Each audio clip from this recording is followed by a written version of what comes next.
आज आपण एक नवीन ॲप्लिकेशन पाहणार आहे.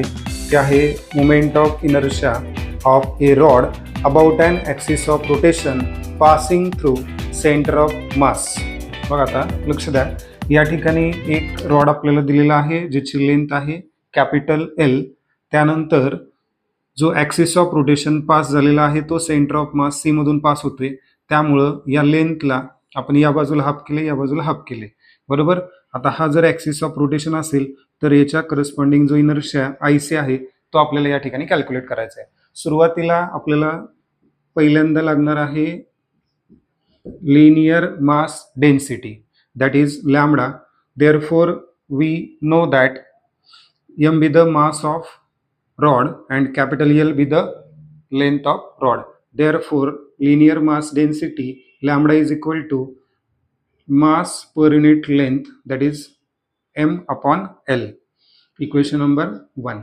Suppose आता आपल्याला टोटल मोमेंट ऑफ इनर्शिया काढायचा आहे रॉडचा, तर आपण तो डायरेक्ट काढण्यापेक्षा आपण काय करूया, एक छोटासा स्मॉल एलिमेंट घेऊया आणि या स्मॉल एलिमेंटची जी लेंथ आहे ती आपण डी आर घेतली आणि त्याचं मास घेतलं डी एम. तर आपल्याला त्या ठिकाणी पुन्हा mass per unit length linear mass density मिळणार आहे for particular small element which is equal to mass upon length of that small element. Therefore from this equation we gives mass of that small element is equal to lambda into D R. Equation number 2. आता याच्यावरून आपण काय करू शकतो बाळांनो, याच्यावरून तुम्ही या सिंपल स्मॉल एलिमेंटचा आपण इनर्शिया कॅल्क्युलेट करू शकतो. आपल्याला तो स्मॉल एलिमेंटचा जो इनर्शिया आहे तो मिळणार आहे आय, आणि त्याची व्हॅल्यू काय असेल तर पहिल्यांदा काय करावं लागेल, आपल्याला या स्मॉल एलिमेंटचं मास घ्यावं लागेल बाय डेफिनेशन ऑफ इनर्शिया. कारण डेफिनेशन आपल्याला माहिती आहे आय इक्वल टू काय आहे एम इंटू आर स्क्वेअर. त्यामुळे इनर्शिया काढण्यासाठी त्या एलिमेंटचं मास माहिती पाहिजे आणि या स्मॉल एलिमेंटचं ॲक्सिस ऑफ रोटेशन पासूनचं हे डिस्टन्स आपण सपोज जर आर कन्सिडर केलं तर डिस्टन्स काय असणार आहे आरचा स्क्वेअर. आता हा जो इनर्शिया मिळालेला आहे तो पूर्ण रॉडचा नाही, तो स्मॉल एलिमेंटचा आहे. व टोटल इनर्शिया काढायचा आपल्याला जर या पूर्ण रॉडचा, तर काय करावं लागेल, याचा इंटिग्रेशन घ्यावं लागेल. आणि हे इंटिग्रेशन घेतलं की या ठिकाणी हा जो इनर्शिया मिळणार आहे तो आय सी मिळणार आहे, that is moment of inertia of rod about an axis of rotation passing through centre of मास.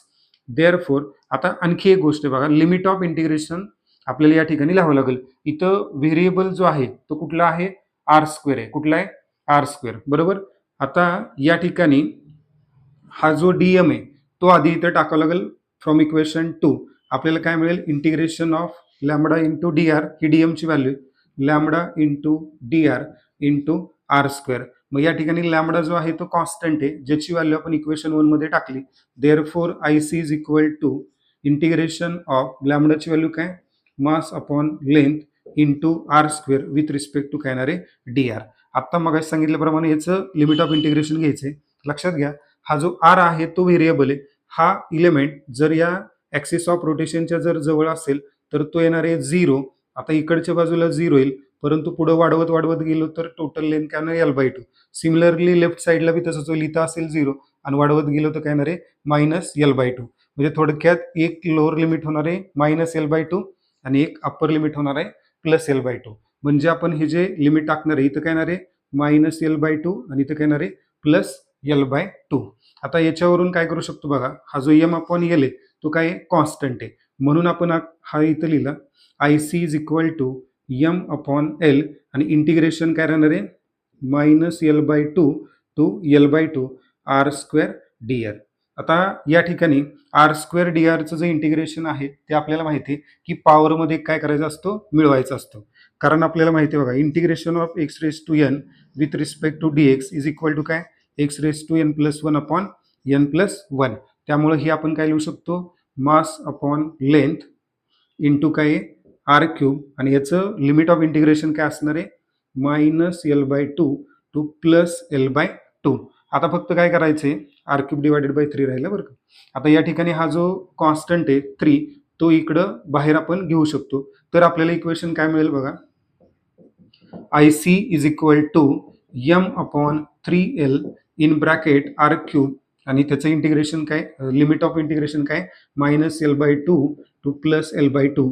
फक्त काय करायचे असते लक्षात घ्या, या स्मॉल आरची जी व्हॅल्यू आहे ती एकदा +L/2 टाकायची आणि एकदा काय टाकायची, -L/2.